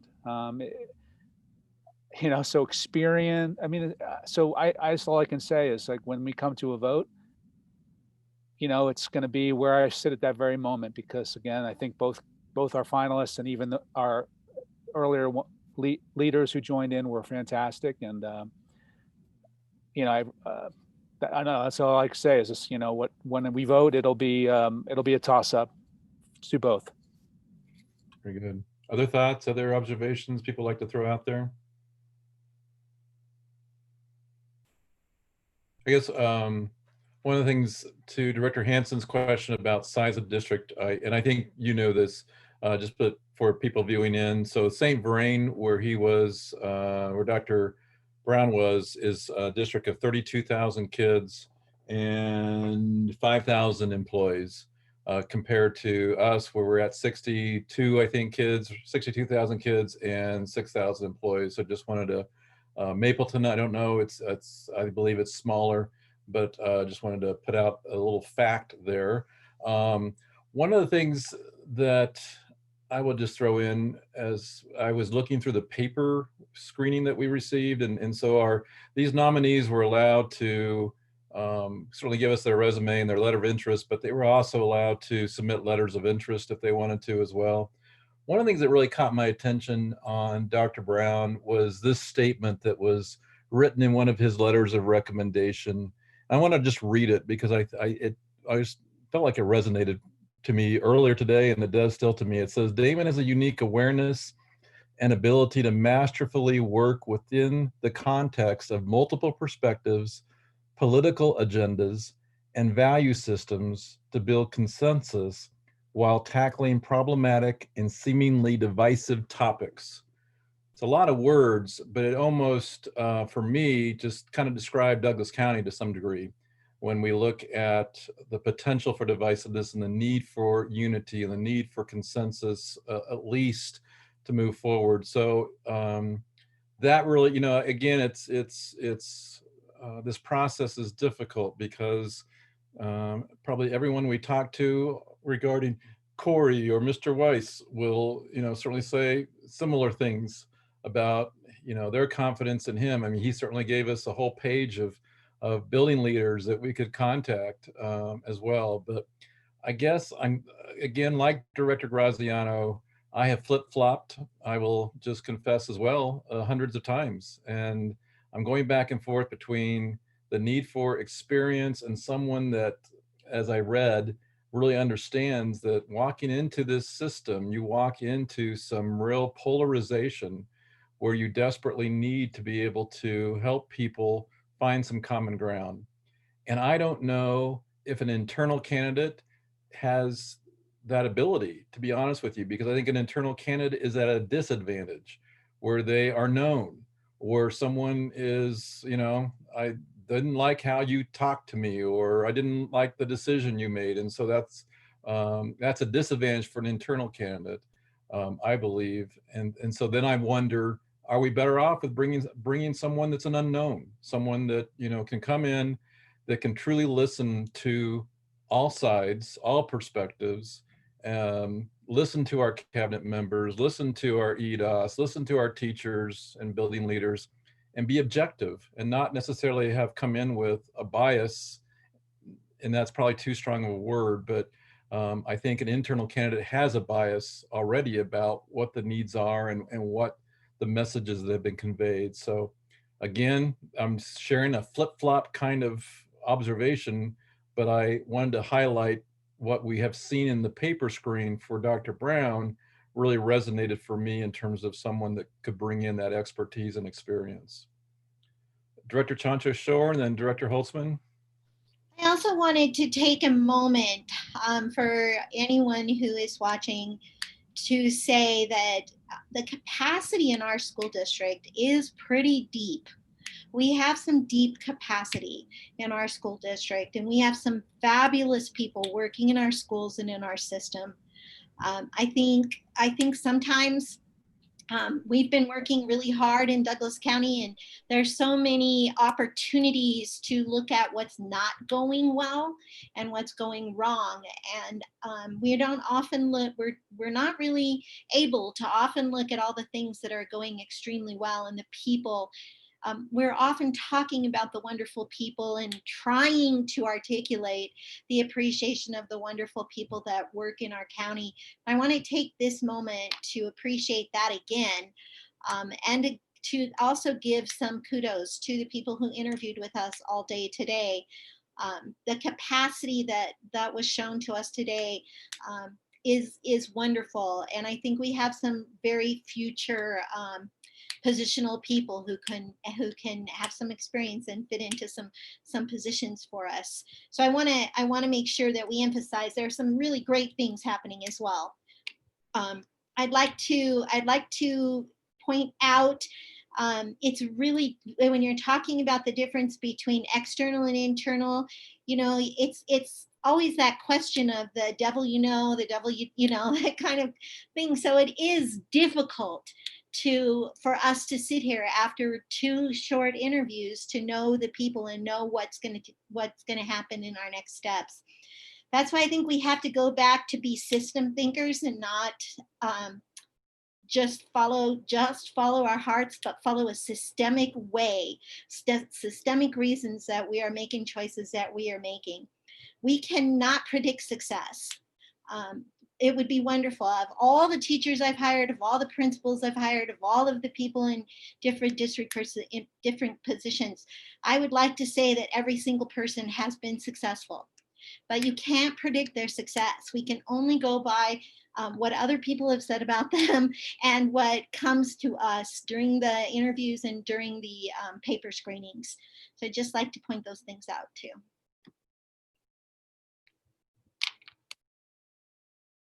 Sorry, Director Holtzman. Yeah, so thank you to my colleagues for your comments, and I know there'll be more, but I really do want to say again, I know you all have, but the people that we got to know better today are amazing people, and I just want to thank them, and especially Dr. Page, since he was mentioned. Just, you give me encouragement and just really really joy to know that many of you are in our system, and I want to thank you. But I'm also looking for some more information, maybe from colleagues, if you're willing to share. So I'm in the 50-50 and have been back and forth all day, because I know we're there because this is so important to us, and none of us are going to make this easily. So some of the things I'm wondering about when we talk about experience, I know it's important to have that experience at the upper level, at the superintendent level. I'm also wondering about experience throughout the district as a teacher and through those different experiences. I know that we're not hiring a teacher, we're hiring a superintendent. And so those are the skills that we're needing right now and the expertise we're needing. But what I wanted to ask you about is, especially for those of you who've worked in Douglas County and come back to Douglas County, and all of us, even just as parents, we've been in Douglas County and we love Douglas County. Clearly with an internal candidate, we have one of those people who said things in his interview like, I believe in us. That's a real hard thing to measure, but we do often talk about this special thing about Douglas County School District. And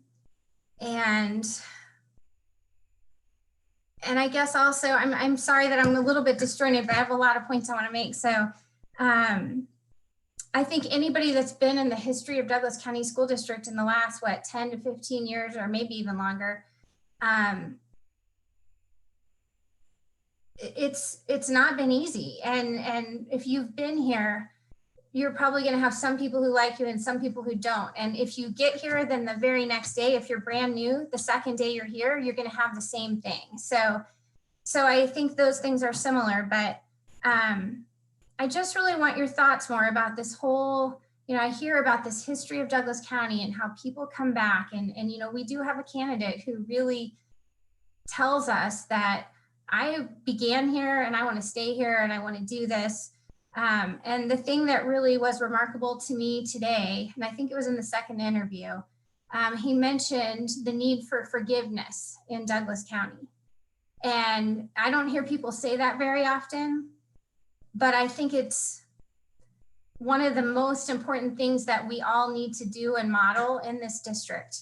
And people from all sides of different issues over the past 10 years haven't been modeling that and have held us back and put up obstacles because of that. And so I guess it's a little bit of just a comment, but it's also a question about the importance of, like some of you have shared, of Douglas County and this pride that people have, and how tough it can be at times, and wanting to stay and even get further in. I just kind of want to hear what you all have to say about that, if you don't mind. And if you don't want to comment, I understand. Are there some thoughts to that, you guys? Go ahead, Susan. Director Meek. So I do know when I was fortunate enough to work in the district back in 2010, 11, when people started leaving, just watching the heart-wrenching to leave a district that you care about so deeply. It was really hard to watch that and live through that. And to see people come back to the district that left because they believe in the district, I do think that's really, really powerful. To stay in the district for 24 years when the district has gone through such extreme changes. I mean, I do think that is worth mentioning. And everything that you said earlier, Director Holtzman, I couldn't agree more with my perception of the interview as well. There's different kinds of perspective, and I think you do gain perspective by being in different districts, or by being, it's not a right or wrong, like you have perspective or you don't. There's just different kinds of perspective. And I think Mr. Wise has an interesting perspective after having 24 years in varying roles. So I have seen that love and care and desire to serve the district, and we heard it throughout the day in the other candidates who are part of our district, and their desire to step up and do, to try to serve. And, that is really admirable, and it does make Douglas County a very special place. I would just add to something you said, Director Holtzman, that now is resonating to me. That Mr. Weiss even said, I haven't made all the right decisions. Sometimes it's not, and I hold myself accountable for that. But then we move on. And I think how many times have we talked about really admiring leadership that can admit when this didn't go the way I'd hoped, and can say, that we need to have forgiveness so that we can move on, so that we're not consumed with the bitterness, and I do think you're right. That's the uniqueness of Douglas County, is that we have that polarization where some people hold on to some of the ill feelings, but yet there's so many people that, in spite of that, persevere, because they have this compass that says it's not about being consumed with the past. It's about how do we move forward. And so I think that is the uniqueness of Douglas County leadership that have been here as long as Mr. Weiss has been here, is their compass hasn't changed. He has certainly said, I don't know how many times, that this is about our students, and he's not this political person, that some leaders can get into that, notion that they've got to be a political navigator. And I think Mr. Weiss, it's like you see what you get. He's authentic, he's genuine, and he doesn't play the game of, you know, what do I need to do to talk to my base, or what do I need to do to, you know, sway people's opinion because of their political agenda. He's just, I've seen him just in those years to remain focused and to also admit when he feels like he's made a misstep and ask for forgiveness and then move on. So I think you've nailed some interesting qualities about Mr. Weiss that I hadn't reflected on until just now. So other observations, Director Chancha Shore? Yeah, thank you for the question, Director Holtzman. There's so much to think about today. It's really hard to focus on anything specific like that, but I appreciate that. And I would say, you know, Douglas County does have a special place in everyone's heart. It's interesting because you really never ever really leave, I think, Douglas County. I think somehow roots get planted and somehow you keep coming back. I also like the idea of going away and learning and coming back. I think Douglas County is such an incredible place, and I do think we have some things to learn. So I again advocate that there are lots of systems out there that are running fairly smoothly in this COVID time. And our system is a system that's been struggling for a little while. And it doesn't seem to me like it's a bad idea to bring back some thinking that in some systems that are working well and bring back that experience. I mean, I guess I would finish with, you know, I left Douglas County working for a long time and then come back to work for free, but working. And I've learned so much stepping away and getting some fresh ideas and some fresh thinking and coming back into the system. Other thoughts, regardless if they're responsive to Director Holtzman's question? Is there other observations or insights or thoughts that you would like to throw out there in terms of our process and looking at our two candidates tonight?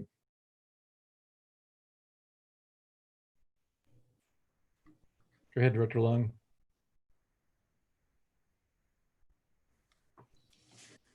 Well, it'll be ideal if we include Dr. Page, you know, in the interview. I found that you see that he give a different perspective on how great he is, you know, as a building leader's perspective. But what's done is done, and again, so there's two perspectives, you know, in here. So we have I agree with Dr. Hansen that Dr. Damon's, you know, have a very good interview, and he has the experience in upper administrations. People don't realize that you may have Dr. Tucker, you know, he's superintendent for a much smaller district than St. Vincent, okay, which is probably half the size of Dallas County. And also, and I think, you know, like, for example, when we have Rick O'Donnell, when he came over, he was like going from a size of a small district, and then in 20 years of being a superintendent, he has, you know, gaming experience, you know, working from a smaller to medium size and things like that. So I think the principle of being a superintendent can scale up, but of course, his lack of knowledge about our county. He only lived here briefly in Highlands Ranch, and he don't really understand the dynamic, the people and the politics, you know, involved in here, which is kind of unique. That is a concern. Whereas Mr. Wise, he has been in here, you know, for a long time, but he done a lot of good things while his time in here. However, he also have a lot of misstep. Like for example, when he jumped from being being a principal and then jump from that being a EDOS. And then his involvement in the last 10 years in the school district certainly make some people very happy, but also make some people not very happy. And I think he also admit that he has a very strong personality. And how would that strong personality work as a collaborator, which we lead the most right now, is the questions that I have. And his experience of being an EDOS, which is not a cabinet level employee, and Douglas County School District has 4 different executive director of school. So he only familiar 1/4 of our district's area. I mean, as a more senior positions. So that also, my concern. And so Mr. Rice has history in the district. That is a pros and there's also a con. So I'm not providing any more clarity. I'm just speaking aloud what I feel. That's it. Thanks, Director Long. Any other observations or anything that you're wondering about or you want to put out there just for some conversation with directors as you're trying to get closer to what we need to do tonight, and that's make a motion for which candidate we want to name as the potential interim superintendent. So other thoughts that you want to try put out there and discuss?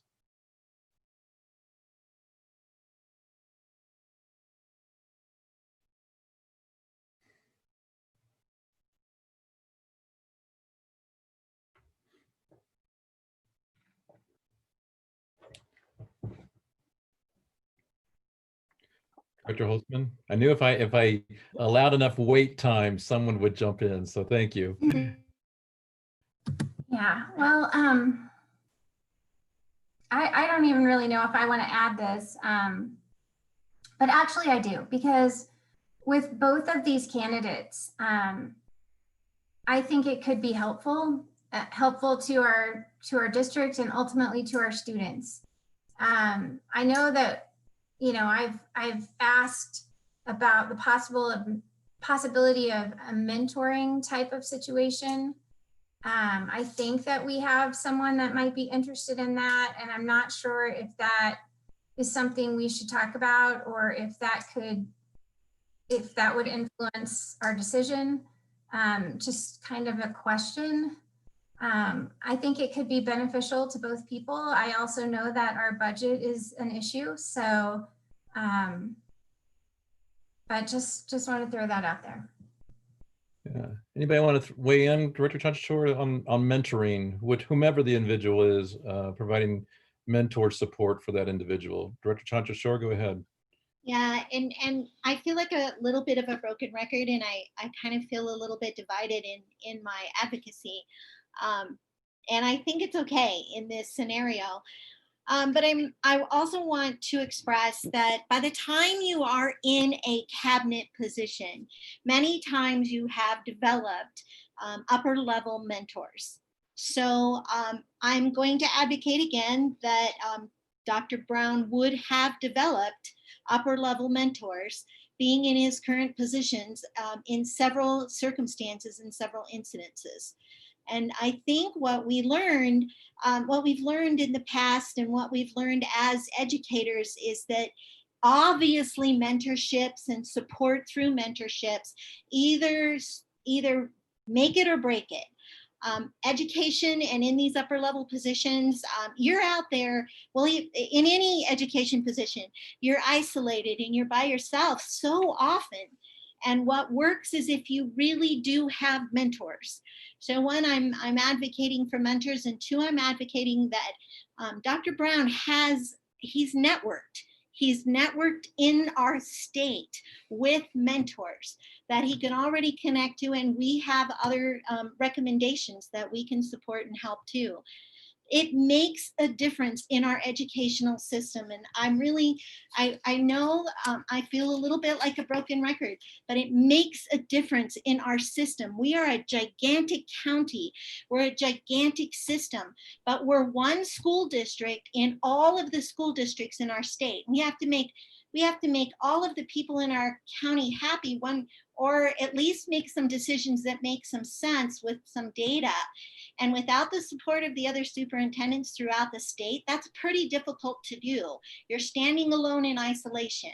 And I'd advocate again that a person who is in a cabinet position, they have made some of those connections already and have support with other superintendents in our state that don't exist if you're not in those cabinet positions as deputy superintendents.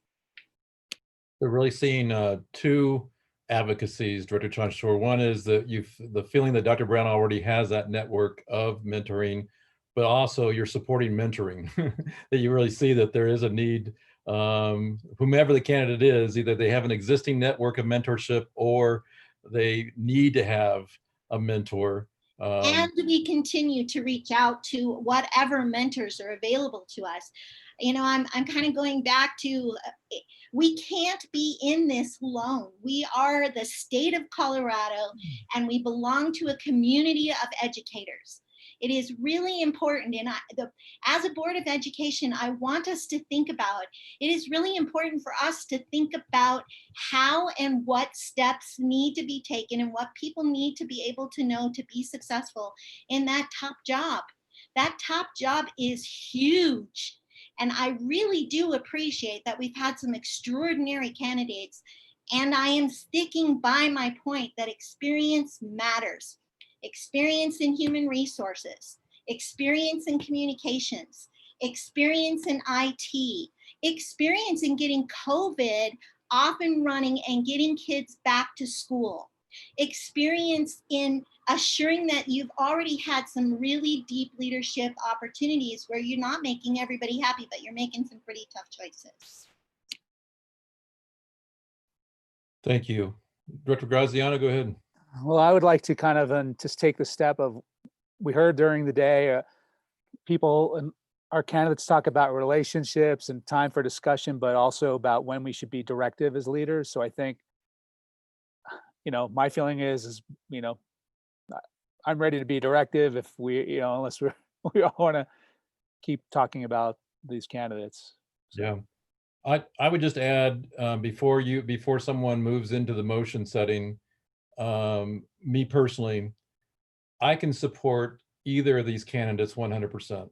I will just say that even if we go to a vote and you know, our vote shows preference for another candidate over the other one, whoever gets approved, I can get behind 100%. And I think Director Chanchashore brings up a great point, is this position's hard enough not to have a board that has maybe a split in terms of support. So I also want to just say that I know we're all feeling some angst about putting a motion out there, but I think Director Graziano is right. We're elected officials. It's time for us to take and be bold and put something out there. But I also want to just give us all a break in saying that if we are a no vote for that person, that does not mean that that is how we continue to carry on in terms of our support, whomever that individual is that gets approved. So I just want to preface that a little bit, because I think this is very different than when we were back in 2016, where we had a very much a split board on a couple of candidates. And I believe that it was reflected through our work after that, we still were very split in terms of how we worked with that superintendent. So I just want to clarify that we're at a different place than where we were with a split board. We all have the same common vision. We all have the strategic plan that's our beacon. We all have our goals that we want to make sure continue to be accomplished. So I just want to make sure that the public understands this is not about a difference in terms of the direction our district should go. It's just really, it really comes down to a preference in terms of where our comfort level is at this point. But again, I would expect that all of us, regardless of who is approved tonight, would be behind that person 100%. And if that's not the case, then I think you need to vocalize that as well. I know Chancho Shore, I saw a hand up, I believe. Was that Director Chancho Shore? Go ahead. Yes, after our interview process, I move that we consider Damon Brown as our sole finalist. Motion's been made to consider Dr. Brown as our sole finalist. Is there a second? Second. Seconded by Graziano. All right. Further discussion. Director Holtzman, go ahead. So I just wanted to say that I appreciate what Director Chancho Shore shared with us, reminding us of expertise in HR and IT and communications. And it made me think about our cabinet and how burdened they are. I mean, we have a very lean cabinet. We talk about it all the time, that for the number of students we have, we don't have as big of a cabinet as some districts, and they're working really hard. So I do see the value in having someone who has done some of those roles to be able to support them. And with that said, I think this is still an almost impossible decision because we have two really different but very good candidates. So I just want to make that comment. Thank you, Dr. Holtzman. Other discussion or comments before we call the vote?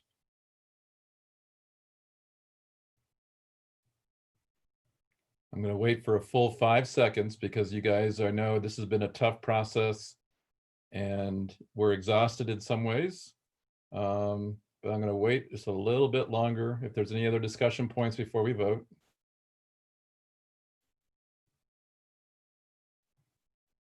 Okay, seeing none, let's go ahead and vote. Chancho Shore. Aye. Graziano. With the utmost respect to Corey and the other candidates, my vote is for Dr. Brown. Director Hansen.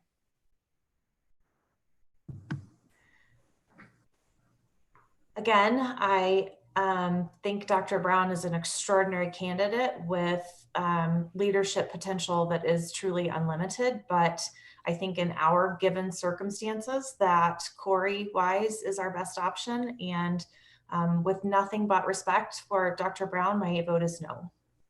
Okay. Director Holtzman. I pass. Director Lung.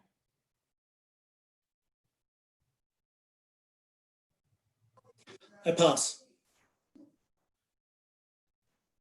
Director Meek.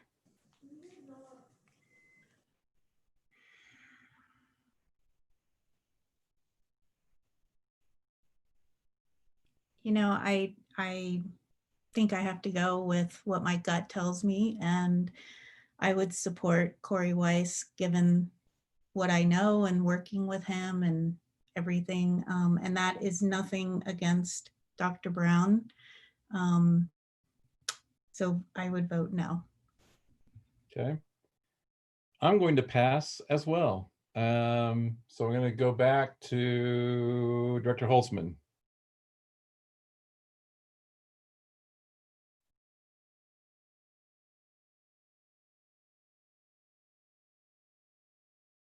Oops, Director Holtzman, you are muted. Am I able to pass twice? You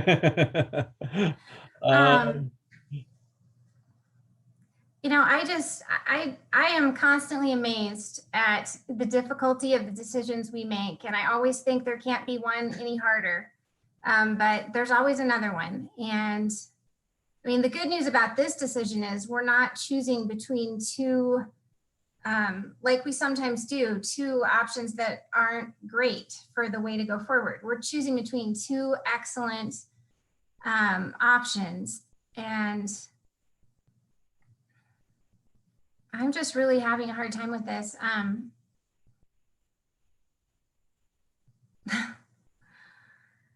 sorry. I'm trying not to be indecisive, but I'm really just trying to get my thoughts in order. I think I've, done that. I think that I have to vote with the preface that the directory expressed for all of us. Whoever is this person, I am 110% behind them. And whoever isn't the person of these two, I'm still 110% behind them. Because I think they're both amazing and I'd really just like both of them. With that said, I just think that I have to, vote no on Dr. Brown right now. Okay. Director Lung, back to you.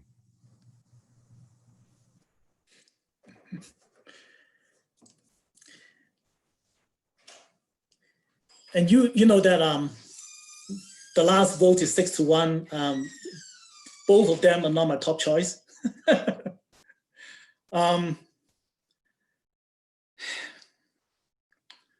For me to choose one over the others, to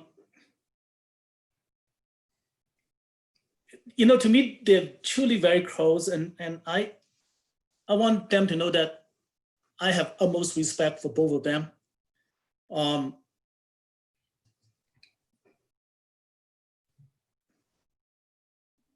And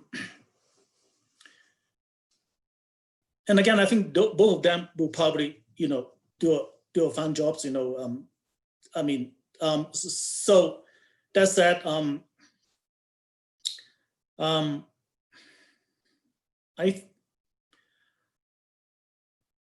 I value, the experience and also Dr. Brown has an advanced degree, and he has more experience in terms of managing the school district, and that is not something that you can just easily jump in and take over, especially we have no time to lose. And whereas, Corey could be a great person, but he does need some mentor being, in his positions right now. But of course, he has been in here for a long time, and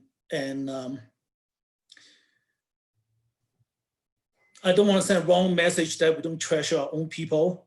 I love to have, people getting promoted within, and that's why I'm a huge fan of Dr. Page, because I think he did a good job of make some changes, and so I would go with a yes vote for Dr. Brown. Okay, and to me, gosh, you guys. So here's what I have. Here's the voice I heard from Mr. Weiss. And that was, he told me, and he told us in many words, do what's right for the organization. And so I've really been analyzing what's right for the organization. I absolutely agree with all the sentiments you all have made in terms of, we have incredible leaders.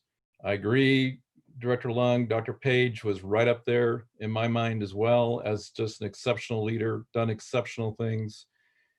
And so I really, as you know, I've wrestled with that notion of internal versus external, because I'm like Director Lung, I don't want to send a message that says that our internal leadership is not able to move into this role. But then I go back to what's best for our organization. And that's where Director Chancha Shore's comments really speak loudly to me about experience. Someone that has the HR experience, someone that has the communications experience, someone that has the technology experience, that he's been officers, he's overseen those departments. And at Mapleton, he got the kids back to school, and with a population that was much more difficult as far as needs than ours, in terms of parents that couldn't necessarily not have their child go to school. So that's what I'm wrestling with. So I would tell you that it's that question about what talents do we need to add to the organization? We've got Mr. Weiss' talents, regardless of what we decide tonight. His talents are going to be incredible in terms of continuing to move us forward. We've got many cabinet members, EDOS. We've got many people that I think, that they're going to still be with us in this organization. So my question is, what do we need to add to the organization that will help us stabilize, move forward, and get us to the direction that we want to get to? So with that, I'm going to say yes to the motion for Dr. Brown. And I believe that if I'm counting on my fingers correctly, that motion passes 4-3. Yes, all right. So again, process, our next step. So next step is for us to have a 14-day waiting period where we vet Dr. Brown. And I certainly would want to make sure that our public understands that this is not a done deal by no means. And in some ways, because of the struggle that we've had tonight, I think it really sets us up pretty nice to say that if for some reason we can't move forward or offer a contract to Dr. Brown, we have an incredible runner-up, if you will, in Mr. Weiss. So I'm just going to acknowledge that. So we have 14 days to do that. We will work with developing some contractual parameters, and then we will come back on October 6th to once again allow for any kind of public comment regarding our recommendation to move Dr. Brown's name forward as our sole finalist for the interim. And then we will then again vote to approve a contract with Dr. Brown. Yes, Director Lung. Again, I'm asking for the process. Is it time to ask for the process? Sure, you bet. Do we run some background check of a still file list to make sure? That's part of this Okay. 14-day window, Director Lung, is definitely, when I say vetting, I mean it's background checks, it's contacting references, it's getting affirmation that this individual is the right individual for our school district. So yes. Other questions about process or any other final remarks any of you would like to make tonight before we do a motion for adjournment? I'm just going to brag on all of you and thank you for the struggles. Thank you for working through this. But most of all, if nothing else, I have a new sense of pride and admiration for Douglas County. And I didn't think I could get more because I've lived the system since 1990. But truly, when you look at the struggle that we had to make this decision, what that really says is, like someone said, the capacity we have in this district is endless. And how exciting when you think about our future, when you think about these leaders that we've talked to moving into more executive positions to guide the entire organization, I can't help but get a little bit excited about that. So I will just say that that's a sense of hope that I have for as we move forward, and looking forward to continuing our work in Douglas County. So with that, I would entertain a motion for adjournment. So move. Second. Motion made by Director Lung, seconded by Chancho Shore. Let's vote. Chancho Shore. Aye. Graziano. Aye. Holtzman. Aye. Holtzman. Aye. Lung. Aye. Meek. Aye. Ray. Aye. Meeting adjourned.